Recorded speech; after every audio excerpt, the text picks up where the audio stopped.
Hello and welcome everyone to episode 286 of Navigating Now. My name is Layla Mohadis and I am an associate director here at Thaudium and I'll be your host for today.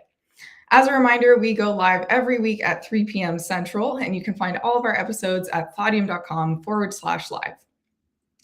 I am so excited today to welcome our guest for today, someone I go way back with, my dear friend Ellie Yoon.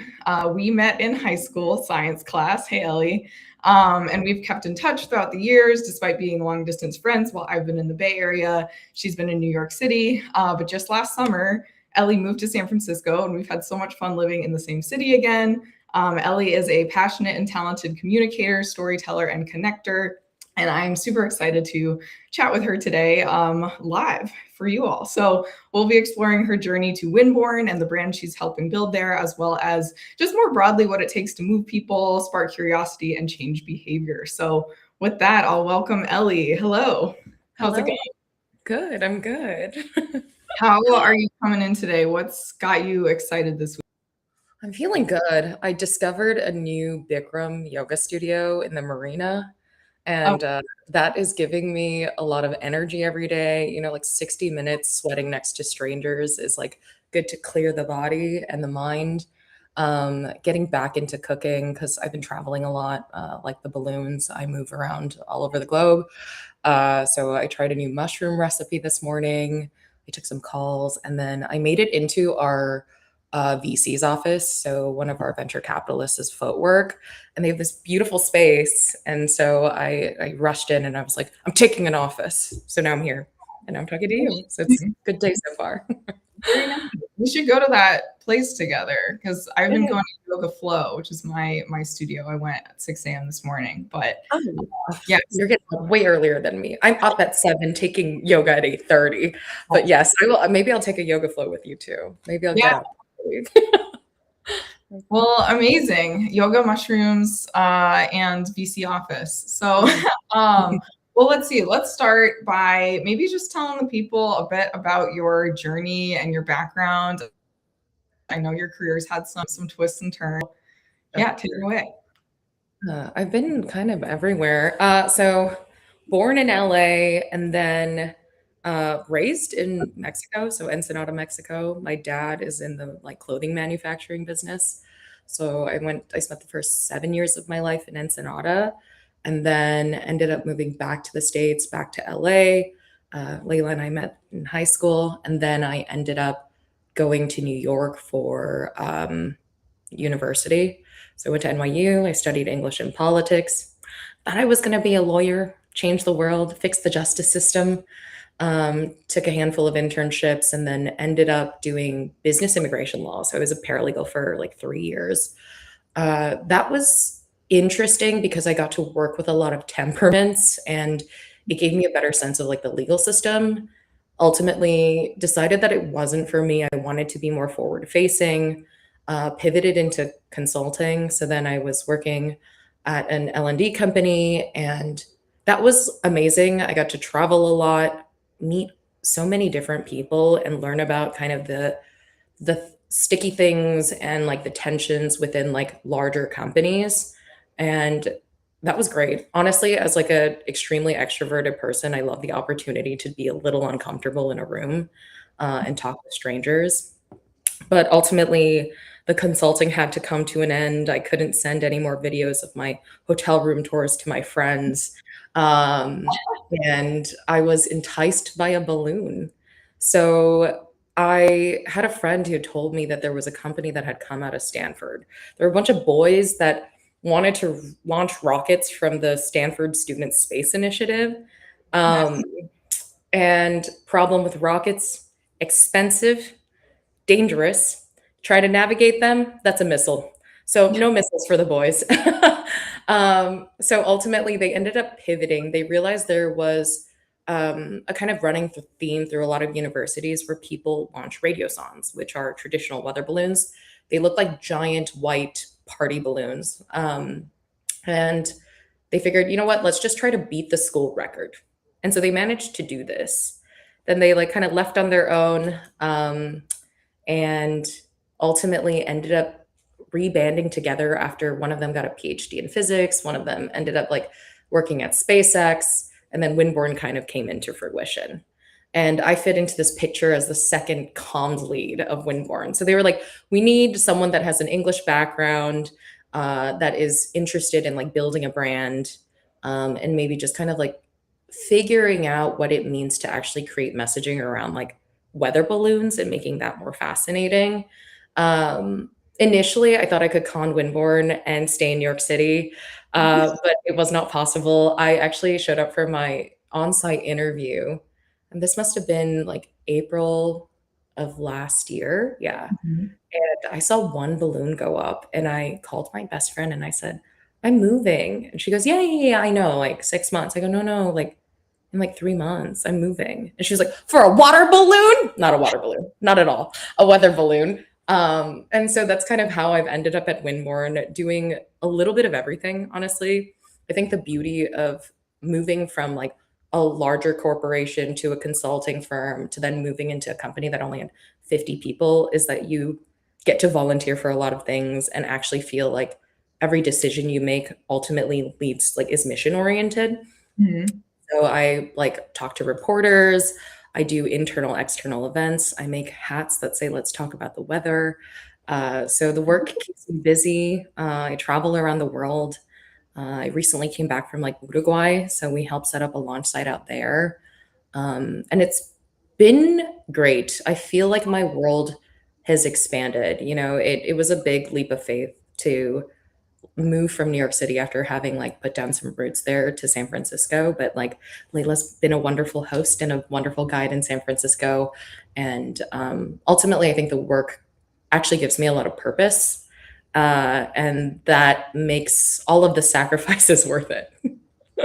Totally. Yeah, and just like seeing you, I guess yeah, you've been in SF for yeah, like about it now.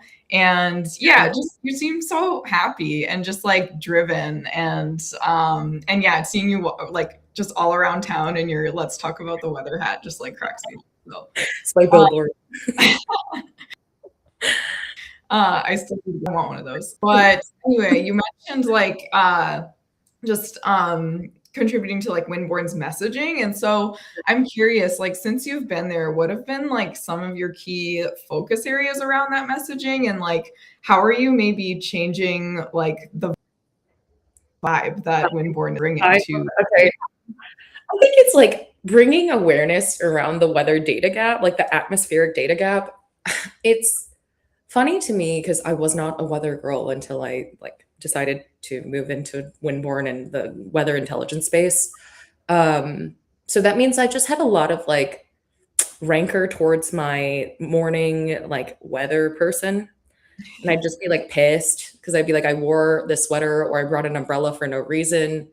But I think like working at WindBorne has made me realize that we actually take weather forecasts for granted. And honestly, only 15% of the Earth's atmosphere is properly observed, meaning there's like an 85% weather data gap. And that's current infrastructure, meaning the radiosondes that go up in the atmosphere are not capturing as much data because they go up and they pop after 90 minutes. The windborne balloons are really sick because they go up, they stay up for about 12 to 15 days and they get 30 to 50 times more data, meaning that that all gets ingested into a machine learning model that pumps out a better weather forecast. And the ultimate goal is to bring a better weather forecast for everybody, right? And the balloons are able to traverse over interesting areas like the planetary boundary layer, which is like closer to the Earth's surface. And that's where we experience climate as people. So I think I'm often trying to bring the messaging back to how does it impact the person that I'm speaking to? Mm, Like everyone checks the weather every day, but we're not really thinking about how we're collecting that data. Uh, mhm. and I think there's also a beauty of like, you can't pay me for what I'm doing at WindBorne, right? Like, I'm not trying to sell you a consumer facing app. Like, Right. ultimately, like, I'm just trying to bring awareness about the atmospheric data gap and talk about these really cool balloons that you get to see in person. And so then the relationship feels a lot less transactional whenever I'm talking to someone, and I Mm, think they can tell that I'm enthused about it. And there's so many applications for it, right? Like I am in the process of a little side quest at WindBorne where we're working with a group of sailors to give them better wind data so then they could do regattas. And Yeah. that's sick, right? Then you get to see all the like little applications that better weather data could provide for people.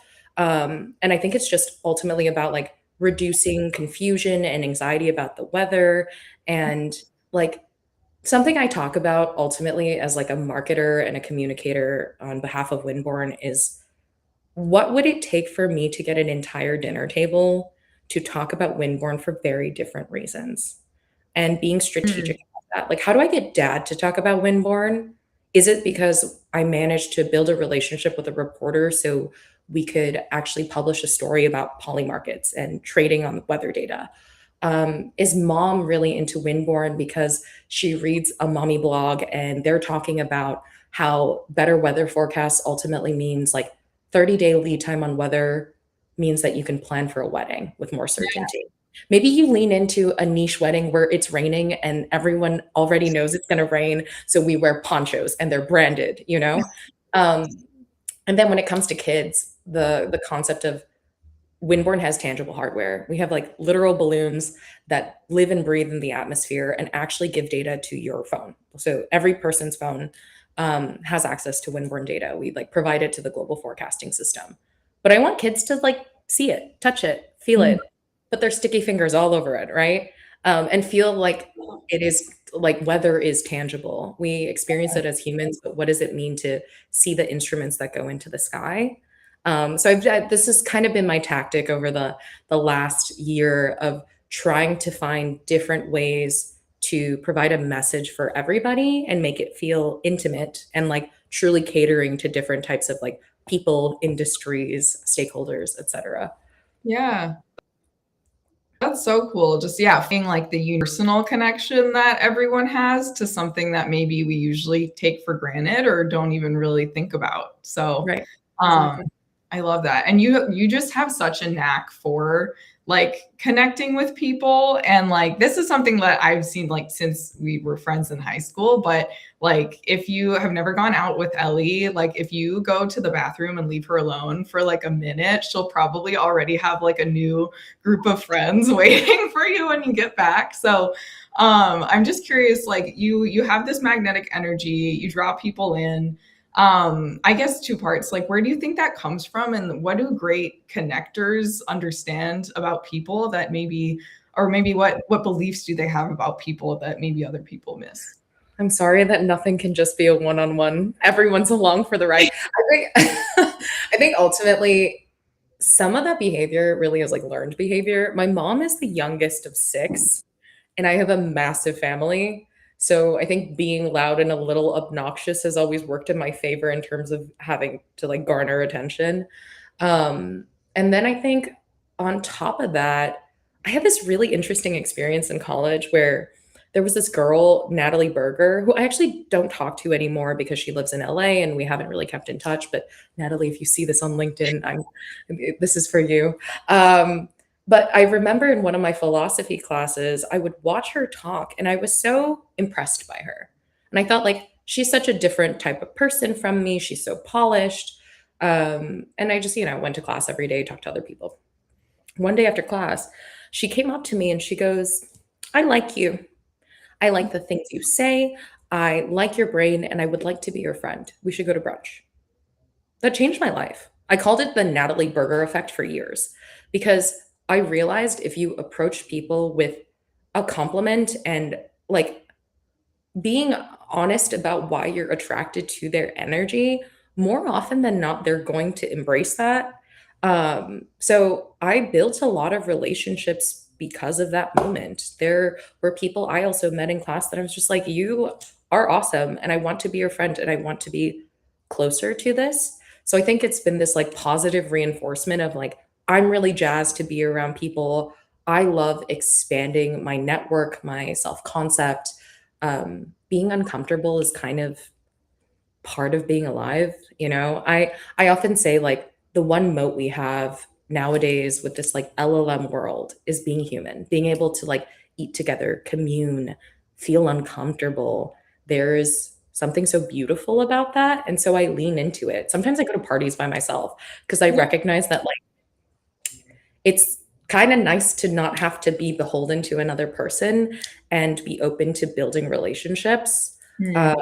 and because of Natalie in like 20, when was this? 2018, I realized that I was going to a lot of concerts with my friends and then feeling a little nervous that like they didn't like the music and maybe it was a waste of their time. So I went to 35 concerts by myself. And I learned what it meant to be a part of communities where people like the same music as you. They probably have the same temperament as you. And so I think embracing all of that and welcoming like the frenetic energy has really worked in my favor. So I continue to do it. I continue to lean into it. And then I think in terms of like great connectors and what we understand about people is that like we like people. I like people. I think the pandemic was really hard for me because realized that the thing that made me feel human was opening a door for a lady with a stroller. And I couldn't do that. Right. And that, like, that was a large part of my identity of being helpful in micro moments or smiling at a stranger. So I think, like, being excited about other people, being willing to be vulnerable about being excited about another person really enables a level of like trust so that you can build rapport and then it makes you a better connector in the future. So like if you could have a deeper conversation with the stranger, they might actually provide you information that lives in the back of your mind, but the next time you meet someone from Minnesota, suddenly you know a lot about Minnesota, right? Mhm. It's just all of that. I'm like a sponge. I just want it all. You are. You remember everyone's name. I try my best. You know, I read Dale Carnegie when I was 20, so it did impact me a little bit. Totally. Oh, I love that, especially the point about, yeah, just being vulnerable to show your excitement for another person. I think we just like need more of that in general. And yeah, doing things by yourself too. I feel like I always end up with the best stories of my solo adventures. So Yeah, something I'm you have such like a radiant energy. And even speaking about like being vulnerable, there are times, I don't know if some people here that are watching this might have had the opportunity to watch Layla perform at one point in their lives. And it's a gift. I think of it as a gift every time she plays music for me. And that is like sharing the vulnerability, wanting to like workshop something together. I've seen that like deeply impact the way that you lead a conversation at a dinner party that I'm hosting, right? Like you create like receptivity and like open up that space to allow people to be like vulnerable and actually talk about interesting things that like I don't know, it brings a little whimsy to the dinner table and I love that. Yeah, don't ask me to facilitate a dinner party. Oh man. Well, let's see. Well, I want to hear about just maybe some of the things you're excited about coming up. I know you've coordinated some like really cool and unique balloon launches and events recently. So yeah, maybe just like tell us a little bit about some of your favorites or maybe some of the ones you're excited about. Okay, so some of my favorites. I've done balloon launches at a handful of universities. We did one at UC Santa Cruz earlier this year for a hackathon. Like we've launched balloons out of Stanford, obviously, because we have like Stanford roots. Um, I am hoping to get a launch at MIT next year is my goal. I want more of a presence in the East Coast. So I'm doing some begging. Like anyone that ever gets an email from me, if I don't know them that well, I do send an email that's like, I'm begging on behalf of WindBorne. The alliteration works wonders. Yes. So the school launches are really exciting, I think, because I get to show students like what newer weather infrastructure can look like. We're like working, we might be in a documentary in the future. So like that was really cool. And we got to like fly out to Texas to do that. I've done some launches in like foreign countries, right? And being able to like show like diplomats or like other government officials what like a balloon launch looks like. And funnily enough, our head of international growth says that it's quite difficult to open up like other countries because they just don't even have the legal language or like the weather infrastructure to make space for windborne. And so these engagements take a lot of time. So I find those really rewarding and having the ability and the luxury to be able to travel to go do that and yap with people has been great. In terms of some like events, we hosted a SF Climate Week Met Gala. So like it was around the time of the Met Gala, and I thought like, wow, what if I put a bunch of weather nerds together in a room and themed the party as a meteorological gala? And people loved it. People came dressed up as like atmospheric like rivers and like a weatherman. Um and it just like it I don't know, I think we need reasons to like dress up and play, and I think I used to be so serious. Oh, Yeah, sorry? I Yeah, 1,000% agree. Love a right? theme. Love I to need go. an outfit. I don't know, like, I want to buy things. I wanna sew something together. I wanna use my hands. I spend a lot of time, like, working on a computer or taking video calls. Like, I Mhm. love to create experiences for people to be able to be something else for a little bit. And then a really exciting thing is I've been talking about, like, educating kids and bringing the hardware in front of kids. So I'm trying to, in the next year, roll out WindBorne inside of weather exhibitions in museums. Mm. So some people might be able to see like windborne balloons at like community launches that we host like once a month. But the people who miss that, I would love for us to be a part of the weather conversation because you go to like a space museum, like the Space and Rocket Museum in Alabama, or even the Exploratorium, and being able to see a windborne balloon there and potentially even open up the opportunity to launch the balloons in those spaces. That's very exciting to me. I think one thing about Windborne that I find really funny is that I I'm rarely limited, right? Like my budget might be limited because I'm at a startup, but otherwise, like they're just like, okay, go for it. You wanna run after that for a few weeks, go for it. And the museum thing, I was thinking, what is the best way for us to get public interest in a way that seems organic and chill? And I think museums are great. Kids need a place to go run around and touch things, and parents need a place to rest. And and they both get to marvel at the balloon. So that's like kind of a win for me. So those are some of the things that are currently engaging me. Yeah, the sky's the limit, you might say. Truly, truly. Up in the atmosphere.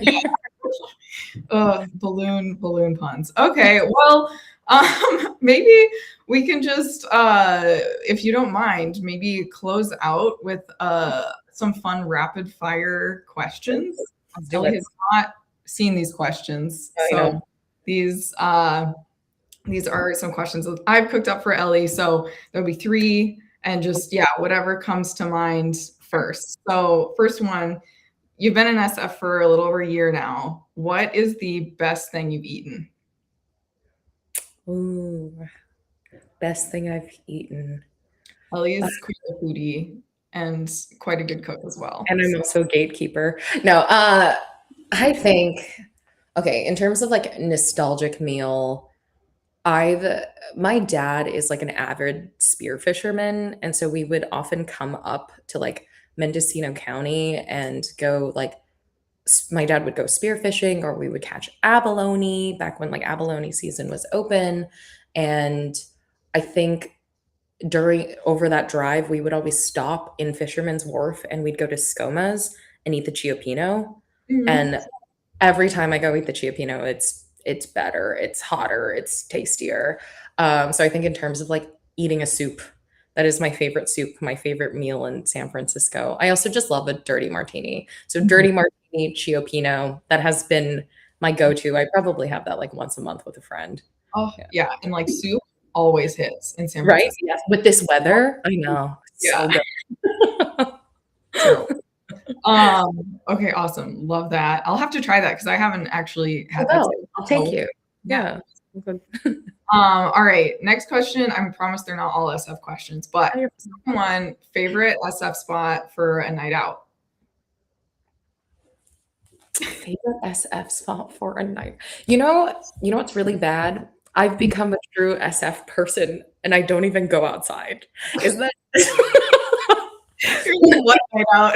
People don't go out here. if Um, I'm being brutally honest, I think when I lived in New York, I went out so much. And the reason I moved to the West Coast was to like calm my nervous system down. I was like a psychotic hamster.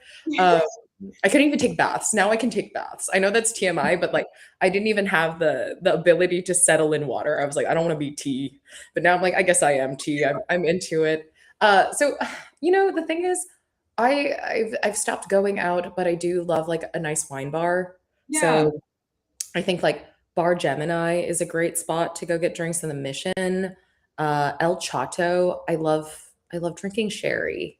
So which is like an old grandma thing to do, but sherry is phenomenal. I just like the viscosity of the drink, and I also like that it's like niche. Mhm. So I like drinking a nice manzanilla at El Chato.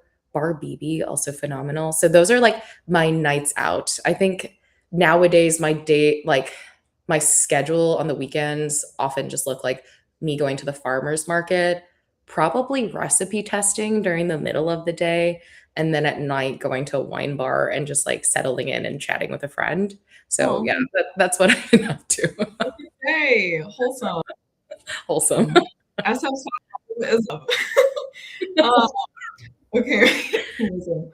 Last question. I know you're also a bookworm, so what are you reading right now Oh, what am I reading right now? that you I read? am I have like book ADHD lately. I was reading Michael Pollan's newest book, which is about consciousness. I'm obsessed with Michael Pollan after I read How to Change Your Mind a few years ago. I met my friend Shauna. I met Shauna on an airplane because I was reading that book and she chatted me up about it. Hmm. And then I don't know, that's like I just miss Shauna. I don't even know why I brought her now. And then that has kind of like opened up this new religious like affection for Michael Pollan. Botany of Desire is something that I am actively working through as well. That's where he just talks about like plants changing so that they can essentially like retain their legacy. I'm really into apples. This is like a thing that people know about me. And Michael Pollan does talk about like the history of apples and Johnny Appleseed. So I'm kind of flitting between like Botany of Desire, and I think that the new book is like As a World Appears. So that's kind of been filling my time so far in terms of books I'm reading. Amazing. I'll have to check them out. Well, thank you for hearing me with our rapid fire questions. And thanks so much again for joining. Really, yeah, appreciate you just telling your story. And I feel like, yeah, even though I've known you for how old are we? I've known you for like 15 Yeah. years. That's kind of Just crazy. say But that. yeah. Oh, well, what a treat. Thank you, Ellie. And thank you, everyone, for tuning in. Remember, all of our episodes are available at thaudium.com/live. Hope to see you again soon for another fun episode. This has been Navigating Now. I'm Layla Mohaddis.